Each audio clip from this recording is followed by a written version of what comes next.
जय Hind. Climate change के बारे में बातचीत हमने इससे पिछले सेशन में खत्म कर दी थी। आज के सेशन में हम पढ़ेंगे ग्लोबल वार्मिंग के बारे में। ग्लोबल वार्मिंग की कहानी क्या है उस सब के बारे में आज हम पढ़ेंगे, बातचीत करेंगे। देखो शुरू करते हैं। इतना हमें ऑलरेडी पता है कि ये जो ग्लोबल वार्मिंग है इसमें ग्रीन हाउस गैसेस बड़ा इंपॉर्टेंट रोल प्ले करती हैं। तो सवाल आता है कि ग्रीन हाउस गैसेस का मतलब क्या होता है, और अगर बहुत सिंपल तौर पे कहें तो वो गैसेस जो कि लॉन्ग वेव रेडिएशंस को एब्जॉर्ब कर लेती हैं, वो गैसेस जो कि लॉन्ग वेव रेडिएशंस को एब्जॉर्ब कर लेती हैं, उन गैसेस को ही क्या बुलाया जाता है, उन गैसेस को ही ग्रीन हाउस गैसेस बुलाया जाता है। बेहद सिंपल। और ये जो पूरा सिस्टम है, ये पूरा सिस्टम किस तरीके से फंक्शन करता है उसके बारे में भी हमने ऑलरेडी पढ़ा हुआ है। होता क्या है, मान लेते हैं कि ये हमारी अर्थ का सरफेस है। मान लेते हैं कि ये हमारी अर्थ का सरफेस है। ये जो अर्थ का सरफेस है ये खूब सारी इनकमिंग सोलर रेडिएशन को रिसीव करता है, और ये जो इनकमिंग सोलर रेडिएशन होती है ये होती है शॉर्ट वेव रेडिएशन। इसके बारे में भी हमने ऑलरेडी पढ़ा हुआ है। ये जो incoming short wave solar radiation होती है ये अर्थ के सरफेस तक पहुंचती है। अर्थ का सरफेस इसको एब्जॉर्ब करता है और अल्टीमेटली अर्थ का सरफेस इसको रेडिएट बैक करता है इनटू द एटमॉस्फेयर। लेकिन रेडिएट बैक करता है in the form of long wave radiations. और ये जो लॉन्ग वेव रेडिएशंस होती हैं इनको हमारा एटमॉस्फेयर एब्जॉर्ब कर लेता है। और इसके बारे में भी हमने ऑलरेडी पढ़ा हुआ है। हमें पता है कि ये जो हमारा एटमॉस्फेयर है it is transparent to the incoming short wave solar radiations. लेकिन ये जो हमारा एटमॉस्फेयर है it is opaque to the long wave radiations. और ये जो हमारा एटमॉस्फेयर है ये इन लॉन्ग वेव रेडिएशंस को एब्जॉर्ब कर लेता है, और इसकी वजह से ये जो हमारा एटमॉस्फेयर है ये एटमॉस्फेयर वार्म अप होता है। ये जो हमारा एटमॉस्फेयर है इसमें टेम्परेचर का इंक्रीज देखने को मिलता है। और ये जो हमारा एटमॉस्फेयर वार्म अप हो रहा है इसी को क्या बुलाया जाता है, इसी को ग्रीन हाउस इफेक्ट बुलाया जाता है। बेहद सिंपल और इजी सी बातचीत है। अभी तक हमने दो चीजों के बारे में पढ़ा। एक तो हमने बात की ग्रीन हाउस गैसेस के बारे में, और ग्रीन हाउस गैसेस का मतलब क्या होता है, वो गैसेस जो कि लॉन्ग वेव रेडिएशंस को एब्जॉर्ब कर लेती हैं उन्हीं गैसेस को क्या बुलाया जाता है, उन्हीं गैसेस को ग्रीन हाउस गैसेस बुलाया जाता है। और दूसरा हमने बात की ग्रीन हाउस इफेक्ट के बारे में। और मोटा मोटा ग्रीन हाउस इफेक्ट में क्या होता है कि अर्थ का सरफेस खूब सारी incoming short wave solar radiations को रिसीव करता है और उनको एब्जॉर्ब कर लेता है। अल्टीमेटली अर्थ का सरफेस इन रेडिएशंस को रेडिएट बैक करता है इनटू द एटमॉस्फेयर, लेकिन रेडिएट बैक करता है in the form of long wave radiations. और ये जो हमारा एटमॉस्फेयर है ये इन लॉन्ग वेव रेडिएशंस को एब्जॉर्ब कर लेता है, और इसकी वजह से ये जो हमारा एटमॉस्फेयर है ये वार्म अप होता है, ये गर्म होता है। ये जो हमारा एटमॉस्फेयर वार्म अप हो रहा है इसी प्रोसेस को क्या बुलाया जाता है, इसी प्रोसेस को ग्रीन हाउस इफेक्ट बुलाया जाता है। और सिंपल तौर पे अगर कहें तो ये जो हमारा एटमॉस्फेयर है इसमें ग्रीन हाउस गैसेस का प्रेजेंस देखने को मिलता है। और ये जो ग्रीन हाउस गैसेस हैं इन्हीं की वजह से ये जो हमारा एटमॉस्फेयर है ये ग्रीन हाउस के जैसे बिहेव करता है, ये ग्रीन हाउस के जैसे फंक्शन करता है। बेहद सिंपल और इजी सी बातचीत है। एक सवाल ये भी आता है कि ये जो टर्म है ग्रीन हाउस, ये टर्म कहां से आया, और ये टर्म आया कोल्ड एरियाज से। कोल्ड एरियाज में क्या होता है, कोल्ड एरियाज में हीट को प्रिजर्व करने के लिए जो सिस्टम यूज किया जाता है उस सिस्टम को बुलाया जाता है ग्रीन हाउस। और ये जो ग्रीन हाउस होता है ये बना होता है ग्लास का। ये जो ग्रीन हाउस होता है ये ग्लास का बना हुआ होता है। और ये जो ग्लास होता है it is transparent to the incoming short wave solar radiations. ये जो ग्लास होता है ये incoming short wave solar radiations को पास होने देता है। It is transparent to the incoming short wave solar radiations. लेकिन ये जो ग्लास होता है it is opaque to the outgoing long wave radiations. लेकिन जो आउटगोइंग लॉन्ग वेव रेडिएशंस होती हैं उनको ग्लास पास नहीं होने देता। उनके लिए ये जो ग्लास होता है ये ओपेक होता है। और इसकी वजह से क्या होता है कि ये जो ग्लास हाउस होता है इसके अंदर ये जो आउटगोइंग लॉन्ग वेव रेडिएशंस हैं ये कैप्चर हो जाती हैं, एक तरीके से हीट कैप्चर हो जाती है। और इस वजह से ये जो ग्लास हाउस होता है इसमें टेम्परेचर का इंक्रीज देखने को मिलता है। और इसी फिनोमिना को क्या बुलाया जाता है, इसी फिनोमिना को ग्रीन हाउस बुलाया जाता है। और इसका एग्जाम्पल भी आपने देखा होगा, समर्स में अगर आप अपनी कार को धूप में खड़ी करके चले जाओ तो थोड़ी बहुत देर में जो कार होती है वो अंदर से बहुत ज्यादा गर्म हो जाती है। क्यों जाती है, बिकॉज उसकी जो विंडोज होती हैं वो विंडोज ग्लास की बनी हुई हैं। ये जो विंडोज हैं, ये जो ग्लास है, it is transparent to the incoming short wave solar radiations. जो इनकमिंग सोलर रेडिएशंस हैं उनको तो ग्लास अलाउ कर देता है, लेकिन जो out going long wave radiations होती हैं उनके लिए ग्लास ओपेक होता है, उनको ग्लास बाहर निकलने नहीं देता है। तो खूब सारी हीट जो है वो कार के अंदर कैप्चर हो जाती है और इसीलिए समर्स के दौरान हमारी जो कार है वो अंदर से बहुत ज्यादा गर्म हो जाती है। तो ये एग्जाम्पल है किसका? ये एग्जाम्पल है ग्रीन हाउस का। और अगर आप थोड़ा सा ऑब्जर्व कर रहे हो तो हमारा एटमॉस्फेयर भी तो कुछ इसी तरीके से फंक्शन कर रहा है। ये जो हमारा एटमॉस्फेयर है, it is transparent to incoming short wave solar radiations. ये जो हमारा एटमॉस्फेयर है, ये incoming short wave solar radiations को बहुत इजीली अर्थ के सरफेस तक पहुंचने दे रहा है। लेकिन ये जो हमारा एटमॉस्फेयर है, it is opaque to the outgoing long wave radiations. ये जो लॉन्ग वेव रेडिएशंस होती हैं इनको हमारा एटमॉस्फेयर एब्जॉर्ब कर लेता है और इसकी वजह से ये जो हमारा एटमॉस्फेयर है ये वार्म अप हो जाता है, ये गर्म हो जाता है और इसी प्रोसेस को क्या बुलाया जाता है? इसी प्रोसेस को ग्रीन हाउस इफेक्ट बुलाया जाता है।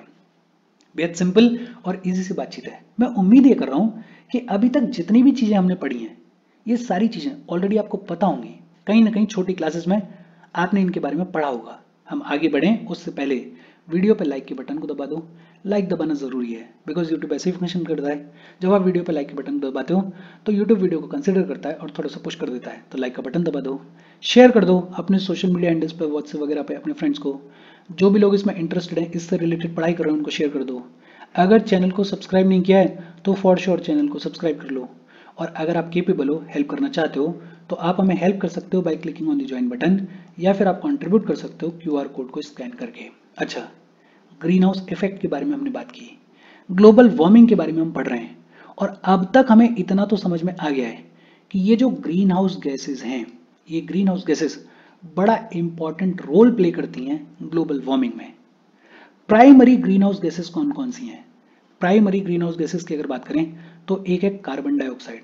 Carbon dioxide is the most important green house gas.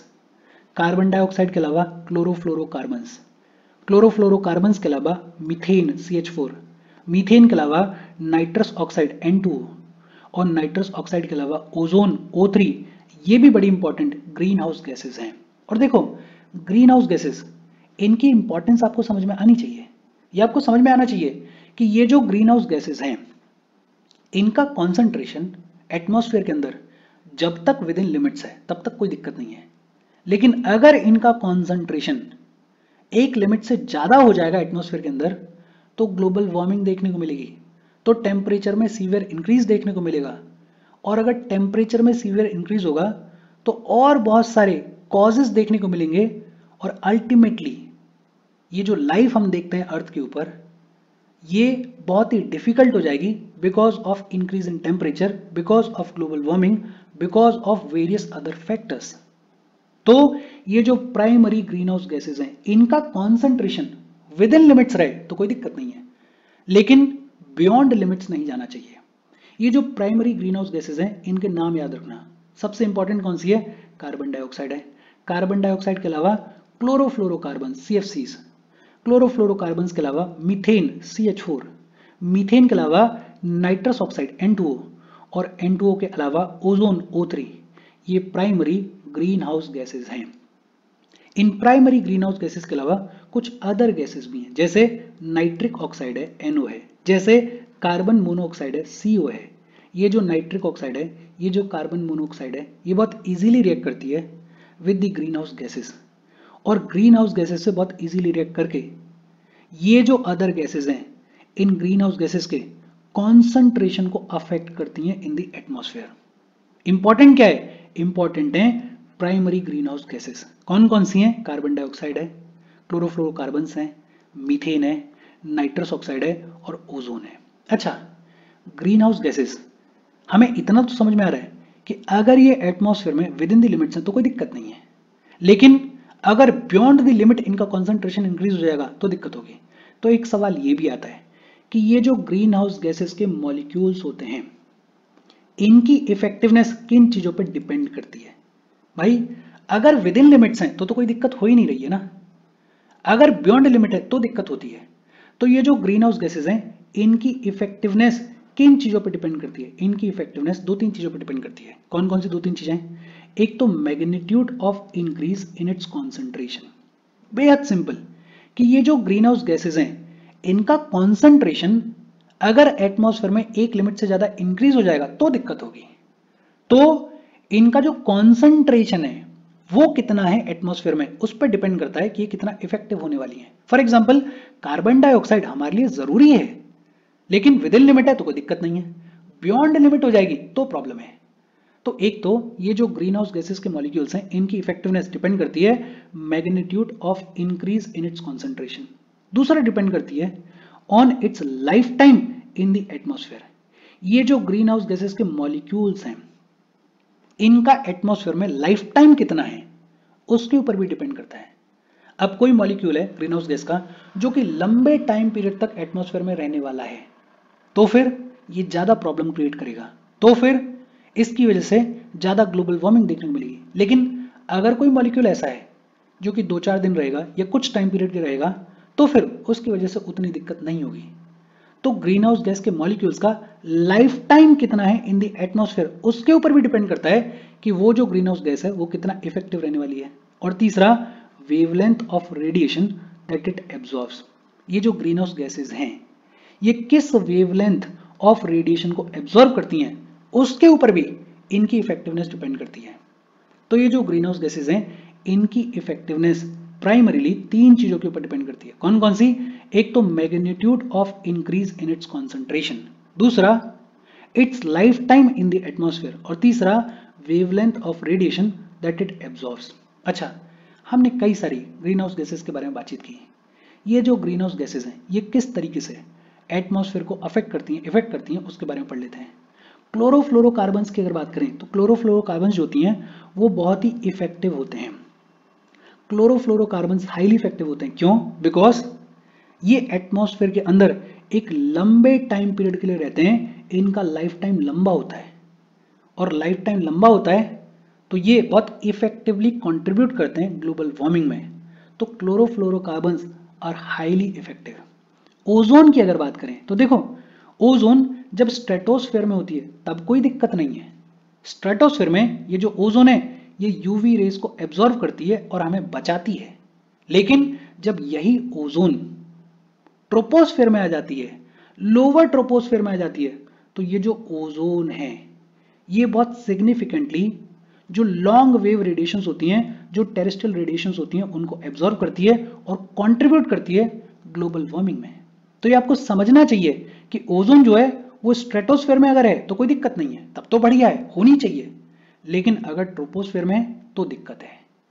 ये जितनी भी ग्रीन हाउस गैसेस होती हैं, अगर ये ग्रीन हाउस गैसेस एक लंबे टाइम पीरियड के लिए एटमॉस्फेयर में रहती हैं, ये जो ग्रीन हाउस गैसेस के मॉलिक्यूल्स हैं अगर ये एक लंबे टाइम पीरियड के लिए एटमॉस्फेयर में रहते हैं, तो ये भी ध्यान दिया जाए कि इनको एटमॉस्फेयर से निकालने के लिए, या ये कहें कि इनका जो इफेक्ट होता है एटमॉस्फेरिक सिस्टम के ऊपर, उसको खत्म करने के लिए, एटमॉस्फेयर को रिकवर करने के लिए भी बड़ा ही लंबा टाइम लगता है। अगर कोई ग्रीन हाउस गैस का मॉलिक्यूल है और वो अगर हजारों साल के लिए एटमॉस्फेयर में रह रहा है, तो इसकी वजह से जो भी डैमेज होगी हमारे एटमॉस्फेयर को, उससे रिकवर करने में भी हमें उतना ही लंबा टाइम लगेगा। तो बहुत ही डेंजरस है कि अगर ये ग्रीन हाउस गैस के मॉलिक्यूल्स लंबे टाइम तक एटमॉस्फेयर में रह रहे हैं, ये हमारे एटमॉस्फेयर को डिस्ट्रॉय करेंगे, वो तो एक बात है, लेकिन एटमॉस्फेयर को रिकवर करने में भी एक लंबा टाइम लगेगा, वो भी बड़ी इंपॉर्टेंट बात है, वो भी हमें समझ में आनी चाहिए। अच्छा, ग्रीन हाउस गैसेस की जब हम बात करते हैं तो लार्जेस्ट कॉन्सेंट्रेशन किसका देखने को मिलता है एटमॉस्फेयर में? लार्जेस्ट कॉन्सेंट्रेशन देखने को मिलता है कार्बन डाइऑक्साइड का।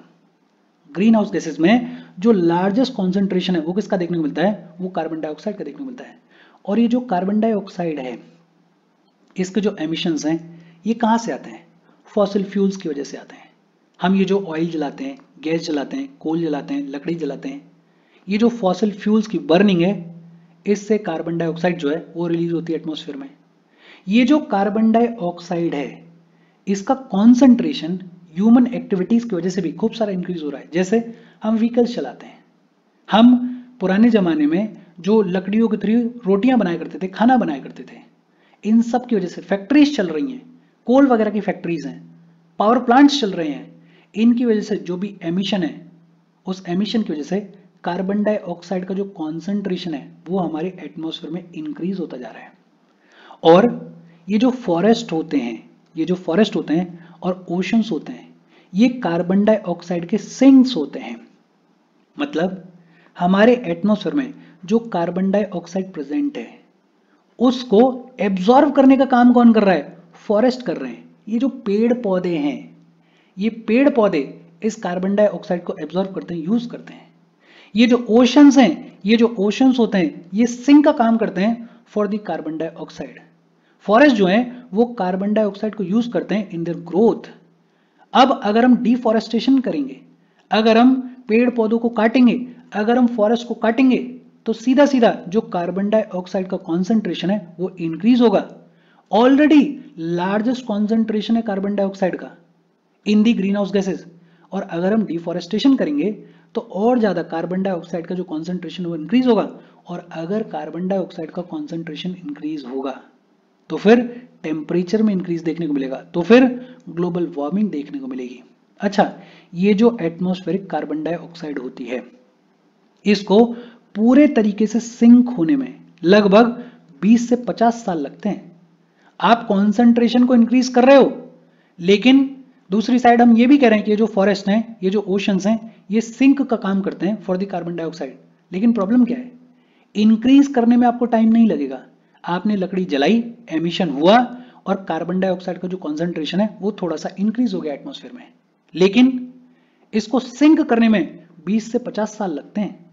तो ये भी प्रॉब्लम है कि आप कॉन्सेंट्रेशन को बढ़ा इजीली सकते हो, लेकिन सिंक करने में, खत्म करने में आपको बहुत टाइम लगेगा। और इस वजह से ये जो कार्बन डाइऑक्साइड का कॉन्सेंट्रेशन है ये इंक्रीज होता जा रहा है बाय 0.5% एनुअली। 0.5% एनुअली ये जो कार्बन डाइऑक्साइड का कॉन्सेंट्रेशन है ये इंक्रीज होता जा रहा है। और हम क्या कहते हैं? हम ये कहते हैं कि doubling of the concentration of carbon dioxide over pre-industrial levels is used as an index for estimating the changes in the climate in climatic models. Pre-industrial levels, industries के आने से पहले जो कार्बन डाइऑक्साइड का कॉन्सेंट्रेशन था, उसके comparison में carbon dioxide का कॉन्सेंट्रेशन डबल हो जाएगा तो बहुत ज्यादा दिक्कत हो जाएगी। ये जो doubling of the concentration of carbon dioxide है, इसको यूज किया जाता है as a index, as a parameter for estimating the changes in climate in climatic models. अच्छा, क्लोरोफ्लोरोकार्बन्स जो होते हैं वो आउटकम है ह्यूमन एक्टिविटी का। क्लोरोफ्लोरोकार्बन्स ह्यूमन एक्टिविटीज की वजह से देखने को मिलते हैं। देखो होता क्या है, ये जो ओजोन है, जब तक ये स्ट्रेटोस्फेयर में होती है तब तक ये अच्छी है। ये जो ओजोन है ये यूवी रेज को एब्जॉर्ब करती है और हमें यूवी रेज से बचाती है। ये जो यूवी रेज हैं इसी ओजोन लेयर की वजह से अर्थ के सरफेस तक नहीं पहुंच पाती हैं। लेकिन ये जो क्लोरोफ्लोरोकार्बन्स हैं, अगर ये क्लोरोफ्लोरोकार्बन्स स्ट्रेटोस्फेयर में चले जाएं, और क्लोरोफ्लोरोकार्बन्स किसकी वजह से प्रोड्यूस होते हैं? ह्यूमन एक्टिविटीज की वजह से प्रोड्यूस होते हैं। जैसे हमारे जो फ्रिज हुआ करते थे, उन फ्रिज के थ्रू क्लोरोफ्लोरोकार्बन्स प्रोड्यूस होते थे। ये जो क्लोरोफ्लोरोकार्बन्स हैं ये अगर स्ट्रेटोस्फेयर में चले जाएं तो स्ट्रेटोस्फेयर में जाने के बाद ये जो क्लोरोफ्लोरोकार्बन्स हैं ये ओजोन को डिस्ट्रॉय करते हैं, ओजोन लेयर को डिस्ट्रॉय करते हैं। अब सोचो, ओजोन हमारे लिए इंपॉर्टेंट है बिकॉज ओजोन जो है वो यूवी रेस को ब्लॉक करती है, यूवी रेस को अर्थ तक नहीं पहुंचने देती है। ये जो क्लोरोफ्लोरोकार्बन्स हैं ये इस ओजोन लेयर को डिस्ट्रॉय करते हैं, और ओजोन लेयर अगर डिस्ट्रॉय होगी, ओजोन लेयर अगर डिप्लीट होगी, तो फिर ये जो यूवी रेज हैं ये अर्थ तक पहुंच पाएंगी, और अगर ये यूवी रेज अर्थ तक पहुंच पाएंगी तो ये फिर ह्यूमन लाइफ के लिए, ये फिर इन जनरल लाइफ के लिए खूब सारा नुकसान करेंगी। ये जो ओजोन लेयर का डिप्लीशन है, ये जो ओजोन लेयर डिस्ट्रॉय की जा रही है बिकॉज ऑफ क्लोरोफ्लोरोकार्बन्स, ये जो डिप्लीशन है ये लार्ज स्केल पे देखने को मिलता है अंटार्कटिक के ऊपर।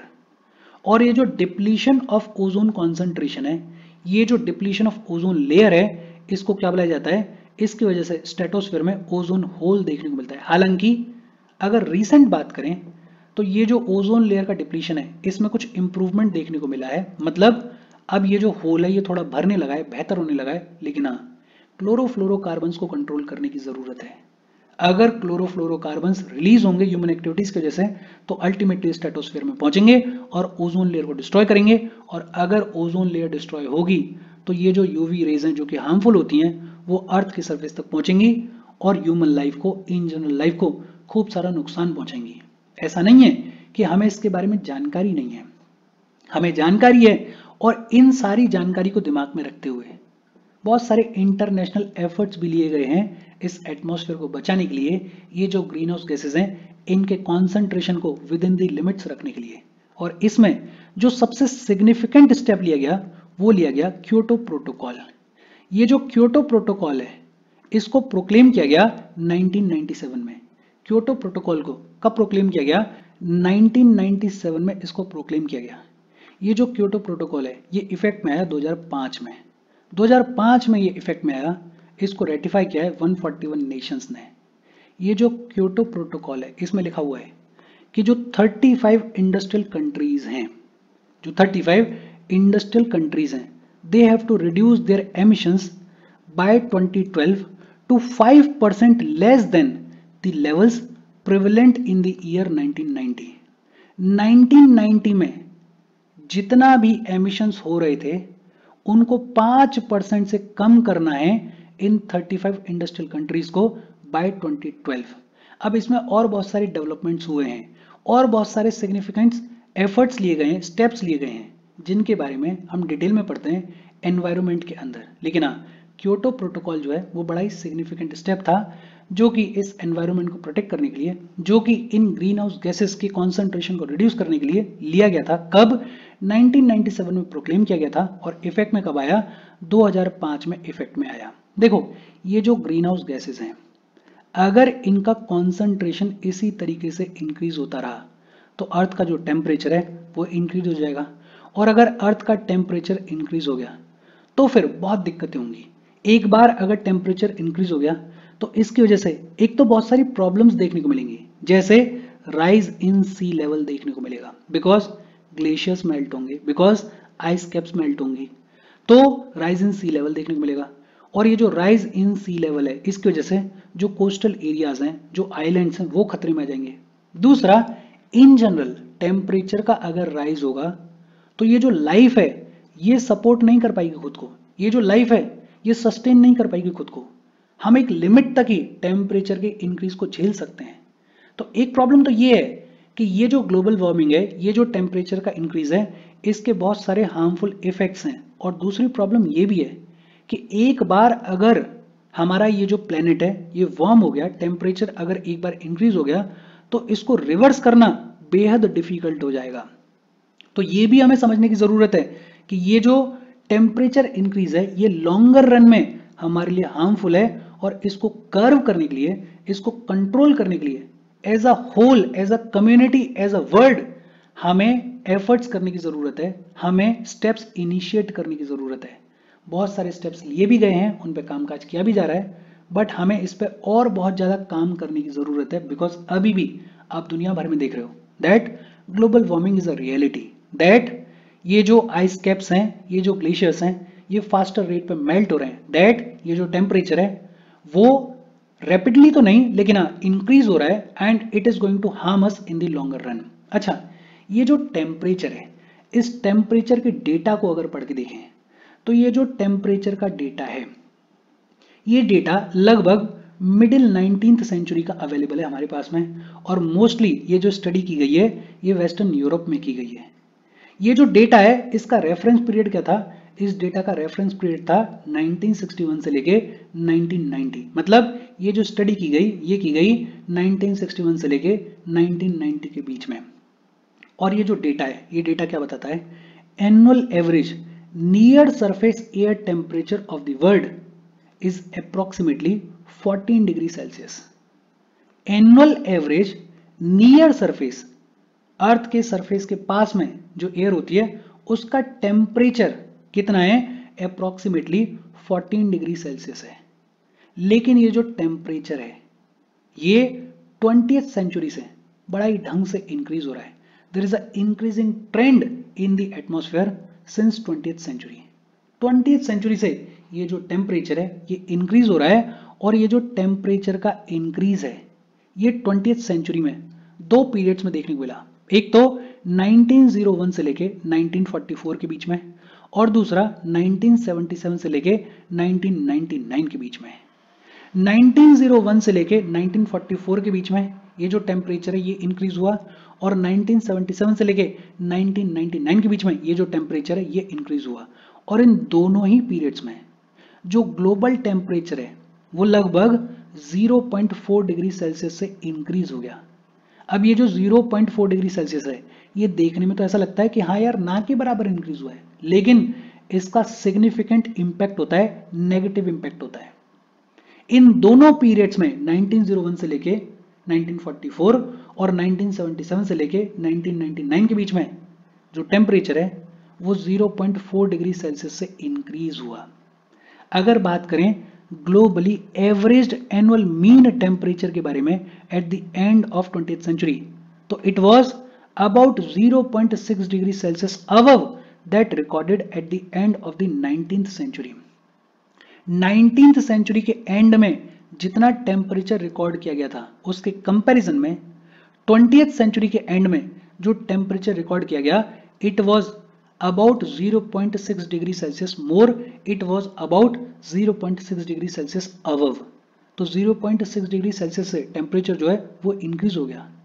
1856 से लेके 2000 तक, 1856 से लेके 2000 तक जो 7 वार्मेस्ट ईयर्स दिखे वो दिखे लास्ट डेकेड में। जैसे जैसे इंडस्ट्रियलाइजेशन हो रहा है, जैसे जैसे इंडस्ट्रीज के लगने की शुरुआत हुई है, वैसे वैसे ये जो ग्लोबल वार्मिंग है ये और ज्यादा रैपिड रेट पे देखने को मिली है। बिकॉज दिखा रहा है ना डेटा, 7 वार्मेस्ट ईयर्स जो हैं वो 1856 से लेके 2000 के बीच में लास्ट डेकेड में देखने को मिले। 1998 was the warmest year, 1998 warmest year था, और प्रोबेबली सिर्फ 20th सेंचुरी का नहीं पूरे मिलेनियम का सबसे वार्मेस्ट ईयर था 1998। अच्छा, ये जो डाटा है इस डेटा को थोड़ा सा दिमाग में रखना, लेकिन इंपॉर्टेंट क्या है? इंपॉर्टेंट है ये समझना कि ये जो ग्रीन हाउस गैसेज हैं अगर इनका कॉन्सेंट्रेशन एक लिमिट से ज्यादा इंक्रीज हो गया then it is going to be severely harmful for us, for our environment, for our life. So we need to curb the concentration of green house gases. और इसके साथ आज की हमारी बातचीत और ये जो चैप्टर है ये चैप्टर खत्म हो गया। कोई डाउट हो तो कमेंट करके पूछ लेना। Thank you very much.